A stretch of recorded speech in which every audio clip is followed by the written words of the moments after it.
You're listening to the Monocle Daily, first broadcast on the 13th of November, 2024 on Monocle Radio. Joe Biden greets Donald Trump through gritted teeth at the White House.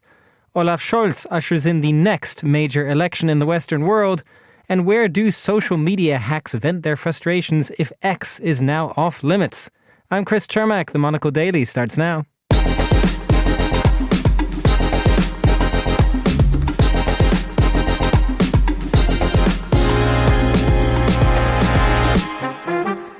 Hello and welcome to the Monocle Daily, coming to you from our studios here at Midori House in London. I'm Chris Chermak. My guests Carole Walker and Theo Usherwood will discuss the day's biggest stories, and our regular On This Day feature explores Mozambique and its history with the Commonwealth. Stay tuned, all that and more coming up right here on the Monocle Daily.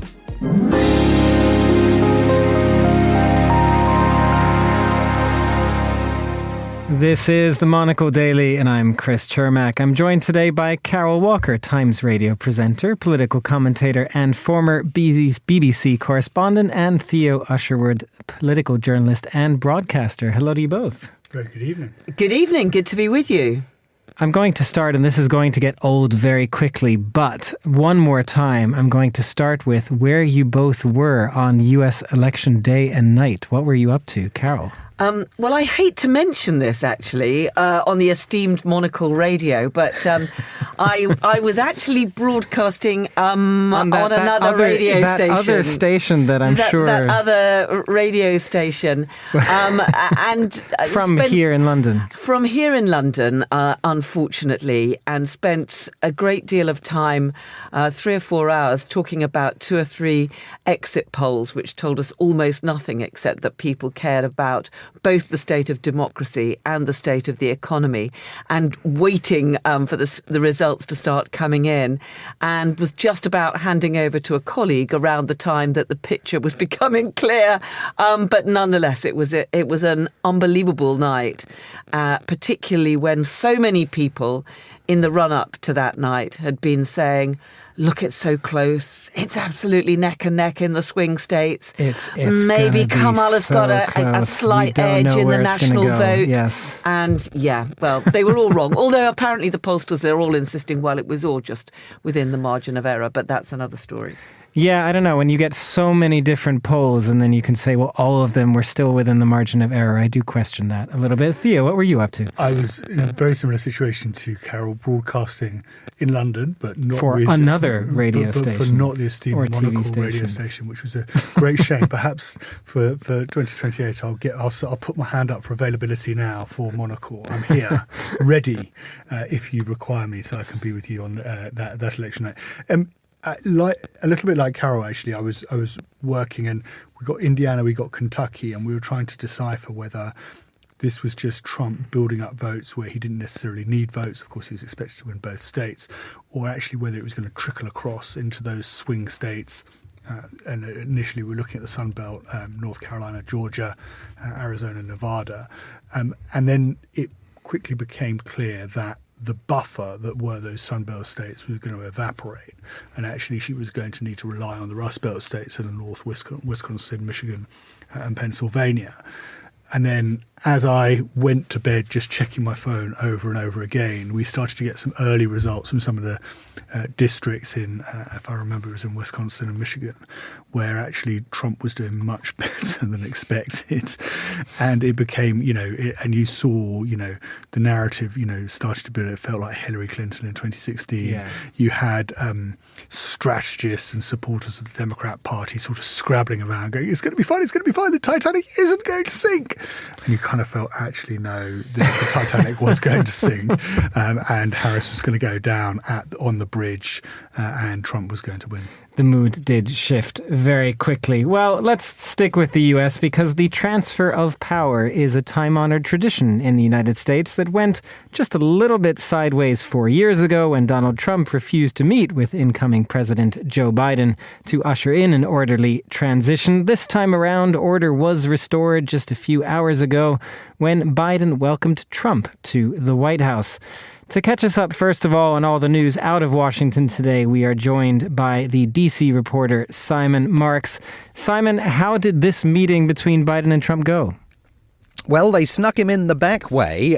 There were all sorts of reporters waiting in the White House driveway to see if he was going to go in the front way. But the president-elect's return to the building, Chris, for the first time since the night before Joe Biden's inauguration, because remember, back in January of 2021, Donald Trump did not stick around for Joe Biden's inaugural. The reporters there were to be disappointed because they appear to have taken him in through some kind of back route to the White House. So the first we knew of his presence actually in the building was when the White House pool was escorted into the Oval Office for a very brief photo spray of the two men sitting side by side, a roaring fire behind them. I mean, it almost looked like Joe Biden was trying to roast his visitor, but they both expressed pleasantries and assured one another of a smooth transition to come. This, of course, an example of Joe Biden, the great traditionalist, the institutionalist here in Washington, hewing to those age-old traditions, traditions to which Donald Trump did not adhere to 4 years ago. We don't know what happened after the reporters were escorted out of the building, how long the meeting lasted, whether Joe Biden made specific representations to the president-elect about the future of American democracy, or perhaps the need to continue with commitment to supporting President Volodymyr Zelensky in Ukraine. I think we'll get a readout from the White House a little bit later in the day. But for the most part, as far as the public has been able to see it, it was that sort of 18 or 20 second set of remarks between the two men indicating that this transition is now underway. Now, Simon, quickly, some other news that I did want to get through from you. One is just if you could tell us a little of the reaction to Donald Trump's latest rounds of appointments. There are so many names we could be talking about, but I wanted to ask you particularly about the defense secretary, because that's the one that's particularly perhaps drawing some raised eyebrows and opposition in Washington. Yes, raised eyebrows and slack jaws, I think, Chris. Pete Hesketh is an anchor on Fox and Friends Weekend, in fact, the weekend edition of Donald Trump's favourite breakfast time TV programme. He is a combat veteran. He has served in Iraq. He served at Guantanamo Bay as well. And he is a decorated combat veteran, but he was only ever a junior officer in the armed forces who has since gone on to write several books about the state of the armed forces. He is now going to find himself, if he's confirmed by the US Senate, in charge of over 1 million men and women in uniform. He has expressed hostility to the concept of women serving in frontline roles militarily.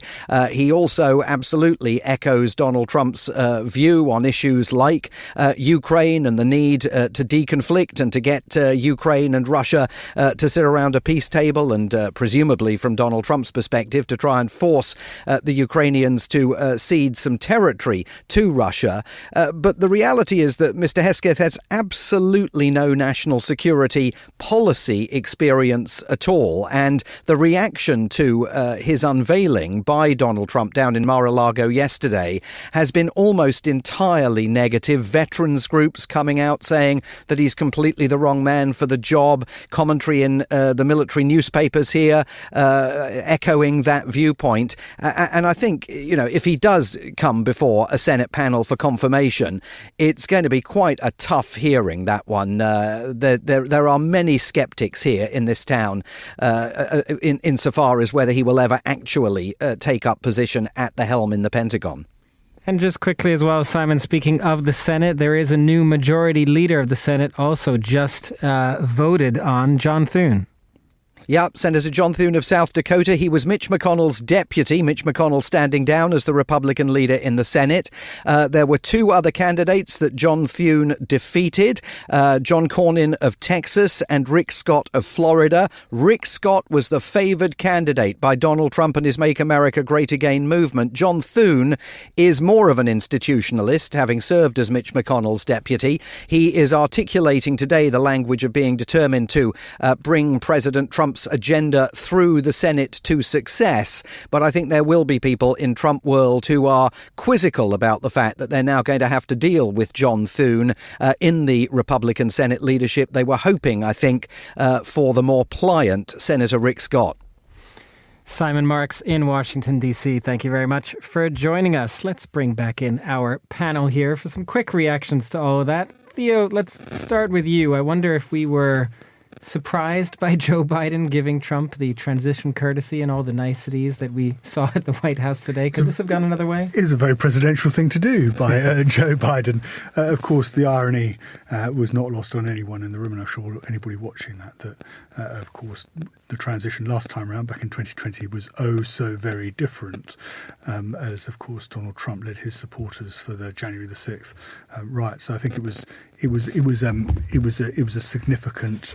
It was the chance for Joe Biden, of course, to demonstrate his statesmanship, to demonstrate that there's another way of doing it. But as you said in your introduction, Chris, that undoubtedly there would have been, and you felt it from watching the video, that Joe Biden this was done through gritted teeth. This was not, and it was perhaps never a moment that, I think once you had Harris take up, the candidacy for the Democrats, and you saw that surge in voters, and speaking to Democrats right through, especially the latter stages of that election campaign, this was not a day that they were envisaging. It was painful, you could tell, for Joe Biden. He'd stood aside in the hope of giving his deputy, his vice president, the best chance of winning, and it didn't pay off. Carole, just a quick word on Elon Musk as one other cabinet appointment. Well, not cabinet appointment. It's interesting, isn't he? Because Elon Musk and Vivek Ramaswamy, for that matter, are going to lead this new Department of Government Efficiency from the outside, making recommendations. But his whole involvement in this is something that really put him over the top, put Donald Trump, I think, over the top in terms of the campaign. And now Elon Musk is part of the government. Yeah, Elon Musk seems to be Donald Trump's new best friend. He got in on the family photo, didn't he? Right after that election victory, he was there. He's been on the call with Volodymyr Zelensky. He was on the call with Zelensky. He's now been given this role in the Doge, as it's been called, after the cryptocurrency and the meme and so on. And he and Vivek Ramaswamy are apparently, I do find it interesting, you have to have two people to head a department that's all about government efficiency and reducing personnel. But there you are.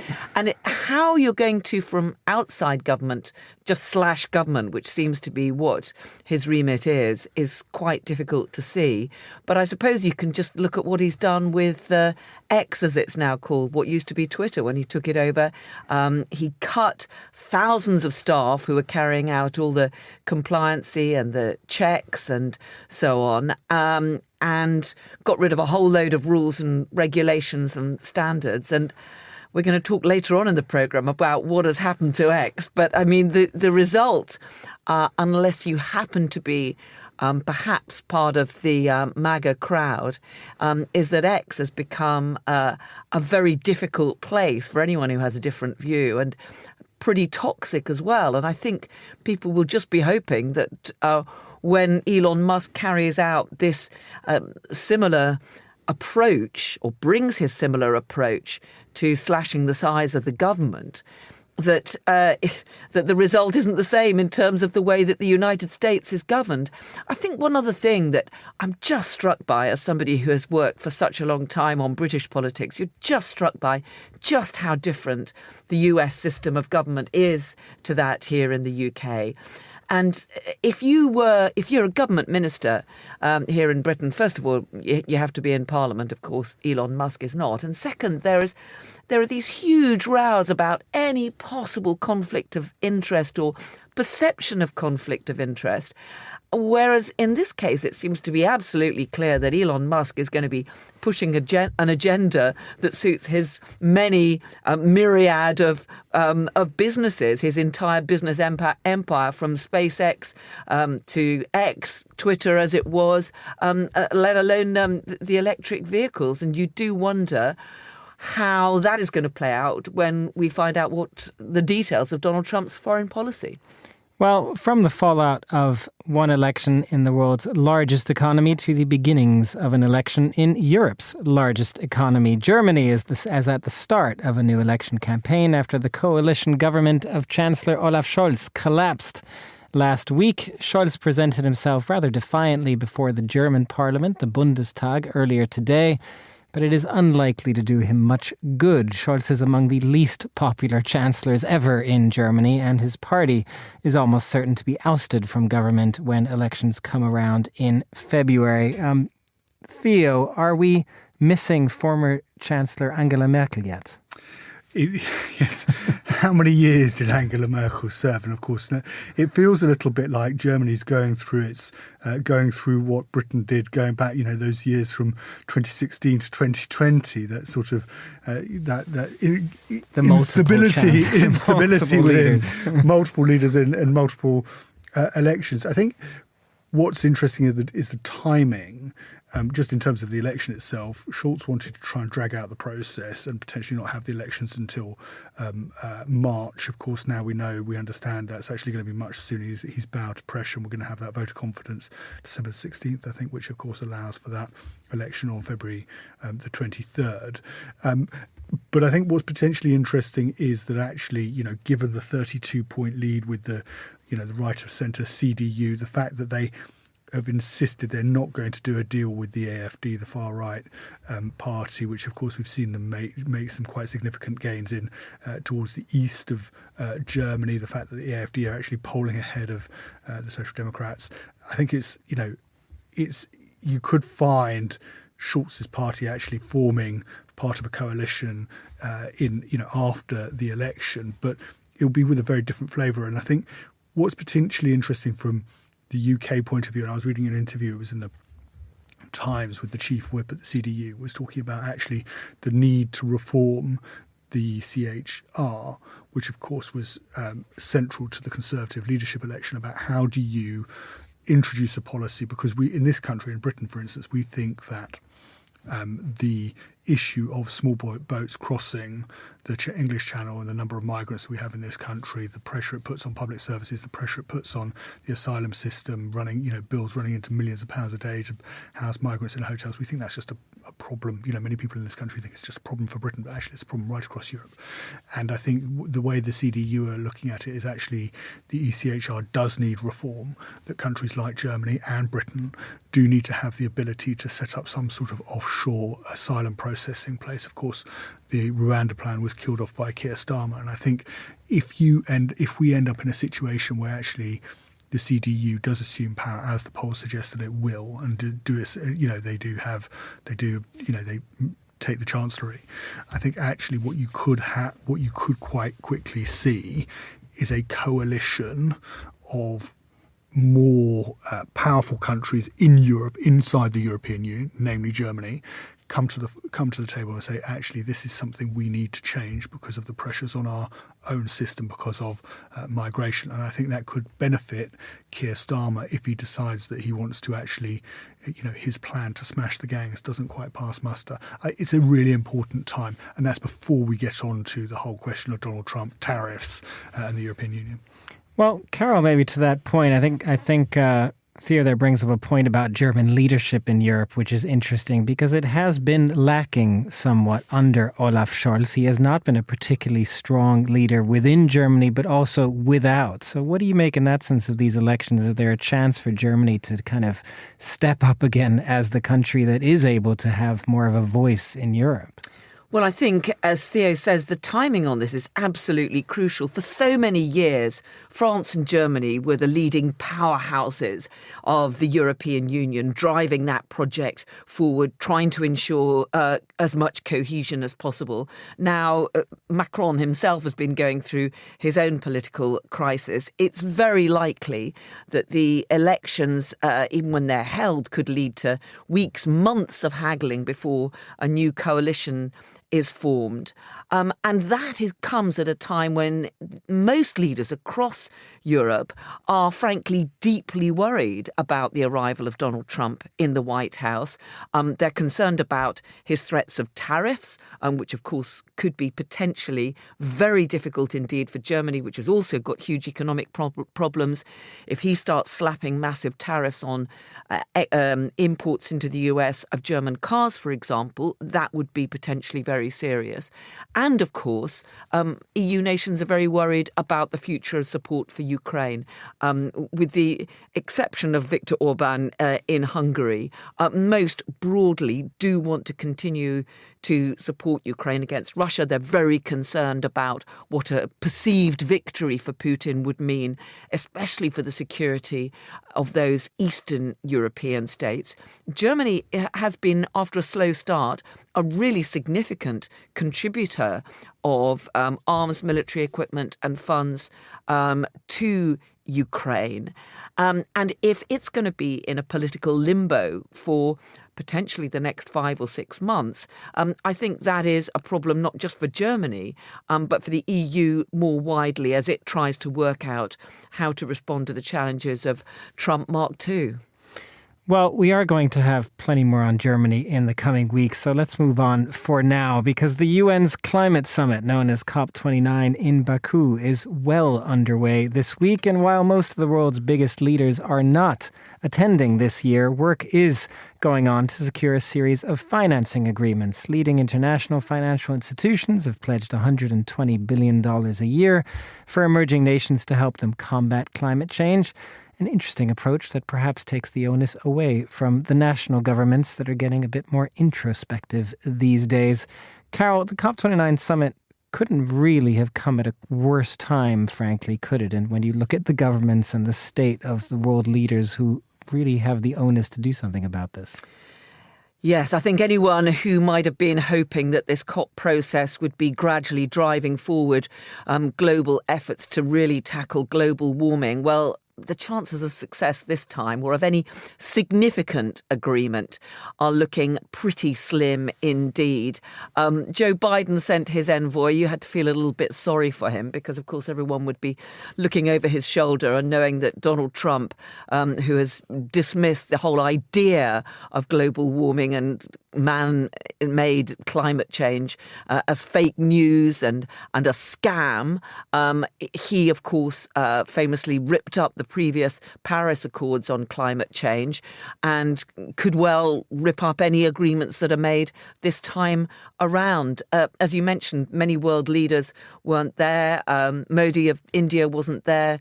President Xi of China wasn't there. They're two of the biggest emitters of global emissions. Neither were Olaf Scholz or Emmanuel Macron, for that matter. Exactly. Olaf Scholz and Macron were too busy dealing with their own domestic problems, as we've just been discussing. Spain's Prime Minister was dealing with the effects of global warming with the devastating floods in his country.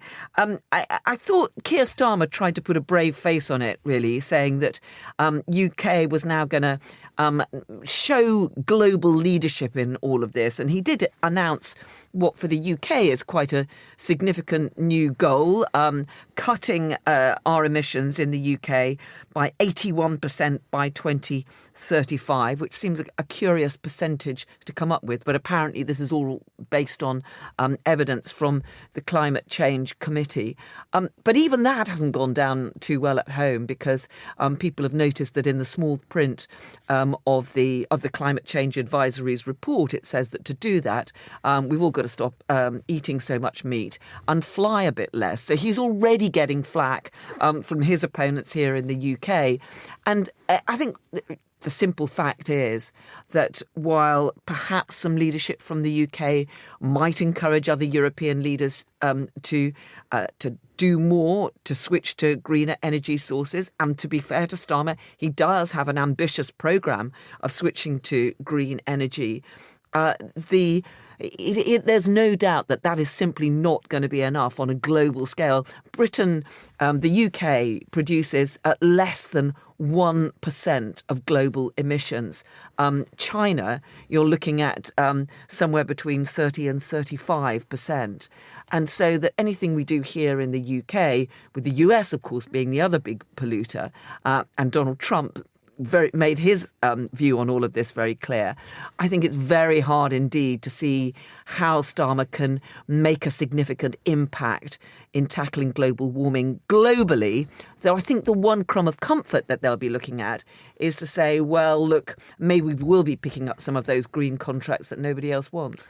Well, this is exactly the question, isn't it, Theo, when it comes to climate change at this point? A small country like the UK, however much goodwill there is, can only do so much. What did you make of the kind of financing arguments that we're seeing as well around COP29? Because that, too, is this question of, well, if the US isn't doing anything, isn't going to be providing money, China isn't necessarily. Where does the money come from? What do development countries do? I think what was striking, Reuters did a very interesting run-through of what all the leaders from the different countries who have attended COP29 have said. And I thought it was very striking that actually you had a number of smaller countries there saying, look, we've got a problem. We're seeing increasingly volatile weather that's causing a huge amount of damage to our country, to our economies. Hurricanes, if you're looking at that sort of tropics belt of hurricanes, the changes to the sea levels, all of that affects countries in the emerging markets to a much greater extent than it affects the UK and America and China. And I just thought that disparity and the difference and divergence in the comments between the leaders of smaller countries versus, of course, the decision of the likes of China not to send Xi Jinping and India not to send Modi. I think that was striking. I think what's particularly, Keir Starmer has struck maybe an isolated figure. He's trying to show leadership. He's gone to Baku, whereas others haven't, to show that the climate change is top of his priority list. I think the issue, and this is the point that, just to develop Carole's point, is the UK contributes less than 1%, and if Keir Starmer is then going to come back home, he's always trying to make the argument that actually he can create a green economy where we're building wind turbines, we're picking up those contracts. But actually, we know that, and this is the point that the Greek Prime Minister was making, that actually if you go too fast, if your targets are too ambitious, then actually you compromise your ability to secure economic growth. You harm your own economy against other countries, other jurisdictions, which are not taking that same direction of travel.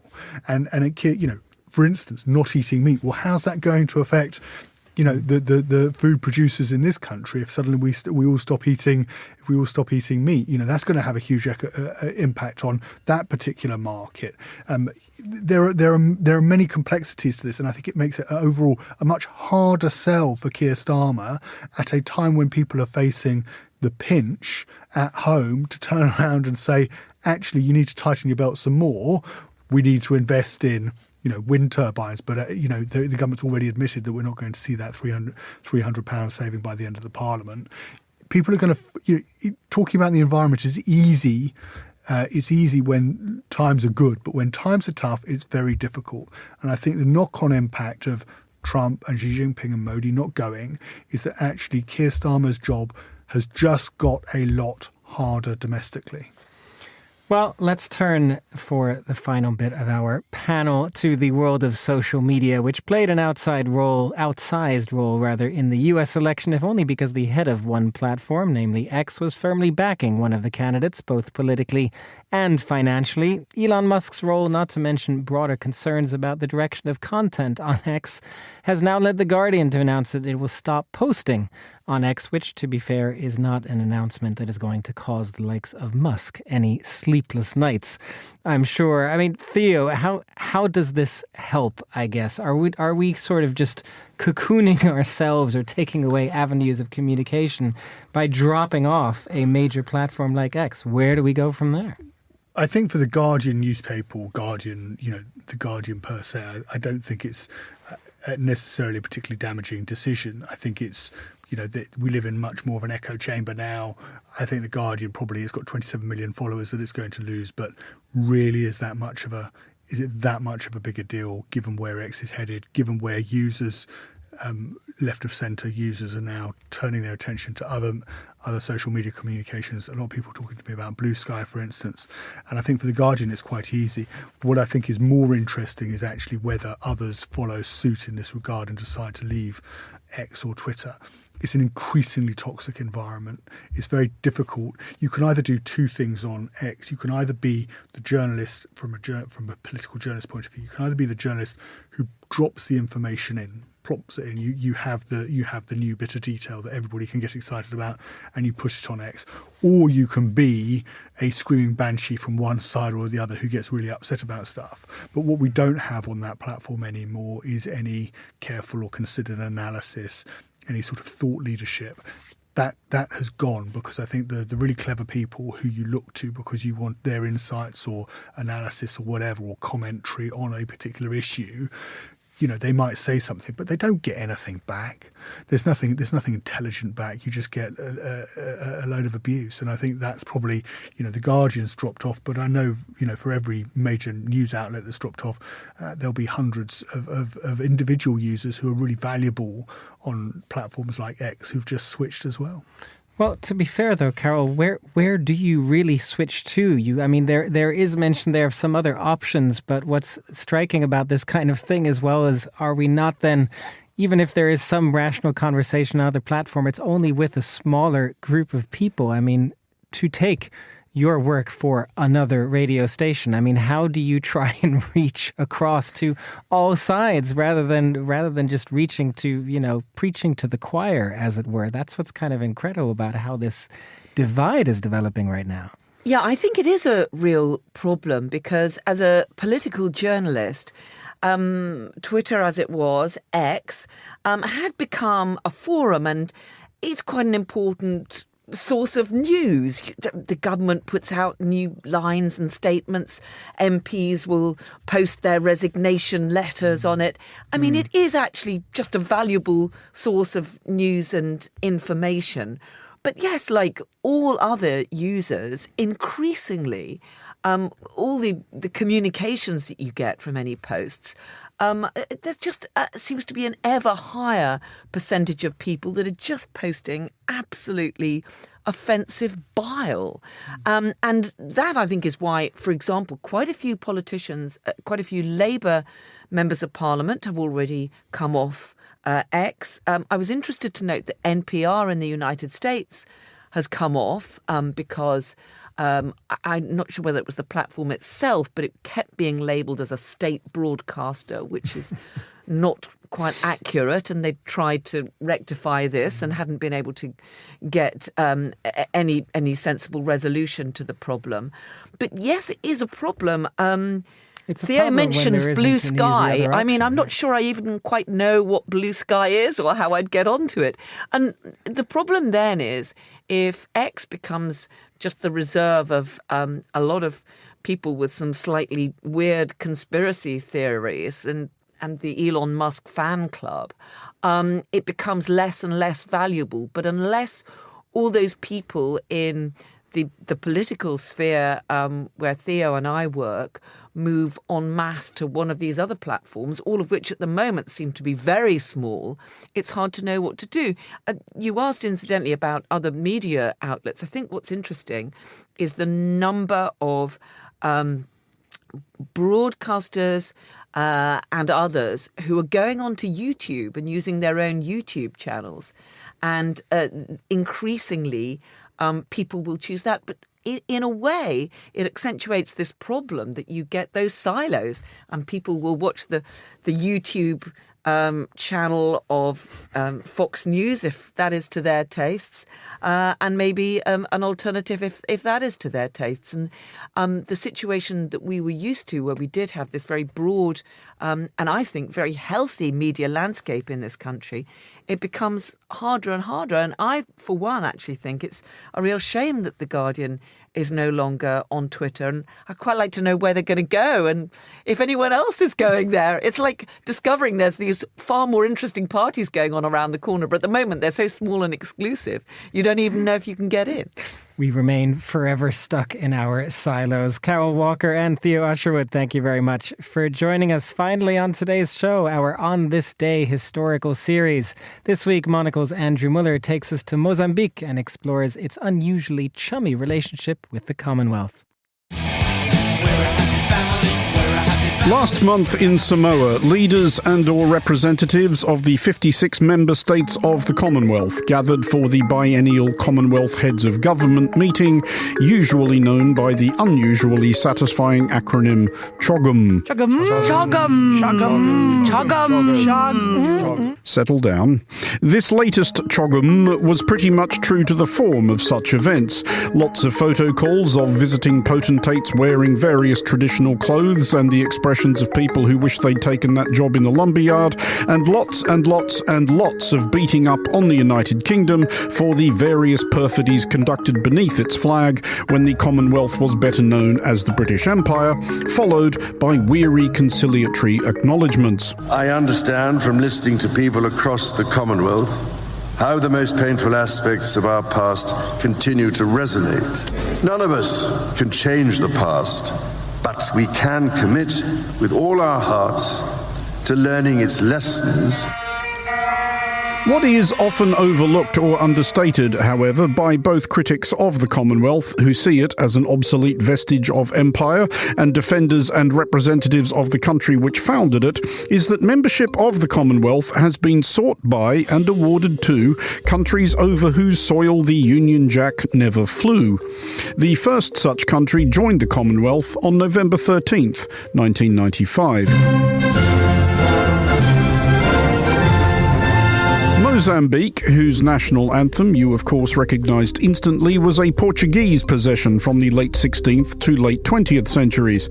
It became independent in 1975 after a decade or so of guerrilla war waged by the Frente de Libertação de Moçambique, or Frelimo, who in due course ran up a new flag adorned with an open book, an item of agricultural equipment and an AK-47 rifle. The first president of the new nation, Samora Machel, died in a plane crash in 1986. His widow, Graça Machel, later married South African President Nelson Mandela, landing the rare double of serving as First Lady of two countries. Viva, viva, Frelimo have remained in charge ever since, though, as of this broadcast, are somewhat beset by demonstrators unconvinced that the result of this month's general election was quite what Frelimo claimed it was. Mozambique's defense minister is threatening to send in the military to halt weeks of deadly post-electoral protest. Over the weekend, new clashes erupted in the capital Maputo between security forces and opposition protesters. The point being that Mozambique's entry into the Commonwealth, a club for former constituents of empire, was pursued by a party which had begun as an anti-imperialist militia. The reasonable question prompted is, why? Mozambique was steered into the Commonwealth by President Joaquim Chissano, who inherited the position from Samora Machel. Chissano was a bit of a hippie. He was a devotee of transcendental meditation and yogic flying, and indeed made the practices compulsory among Mozambique's military and police. CHOGM. Something like that, possibly. More practically, Chissano negotiated an end to Mozambique's interminable civil war and oversaw a transition from one-party Frelimo state to democracy. It takes time and requires patience. The undersold strength of the Commonwealth is that it does expect and occasionally enforce standards of behaviour. Members have been suspended over democratic backsliding, including Nigeria, Pakistan, Zimbabwe and Fiji, several times. Fiji's military regime should forthwith be suspended from the councils of the Commonwealth. For that reason, membership confers a certain legitimacy. A member of the Commonwealth can regard itself and hope to be regarded by others as a proper country. A member also, as was doubtless a factor in Mozambique's thinking, enjoys intimate access to several well-heeled trading partners, including the UK itself, India, Canada and Australia, and a supportive network of emerging democracies. All of which was pretty attractive for a country which was, as Mozambique was around this day 29 years ago, looking for a new spot on the world stage in the years following the collapse of its former patron, the Soviet Union. And Mozambique was not the last non-British colony to apply to join this club of former British colonies. Mozambique has been followed into the Commonwealth by one former Belgian colony, Rwanda, and two French ones, Togo and Gabon, though Gabon has already been partially suspended after things went a bit coup d'etat-y. Among those whose applications are pending is Burundi, also once a Belgian colony. It is possible, then, that those countries which seem to regard the Commonwealth principally as a forum for grievance about how the Commonwealth happened in the first place, not that they don't have some kind of case, etc., could maybe pause occasionally to wonder why other countries still want in. For Monocle Radio, I'm Andrew Mullett. Andrew, thank you very much. And that's all for this edition of the Monocle Daily. A big thanks to my panellists, Carole Walker and Theo Usherwood. Today's show was produced by Anita Riota and Laura Kramer and researched by Sana Jumani. Our sound engineer was Elliot Greenfield. I'm Chris Chermak here in London. The Monocle Daily is back at the same time tomorrow. Goodbye, and thanks for listening.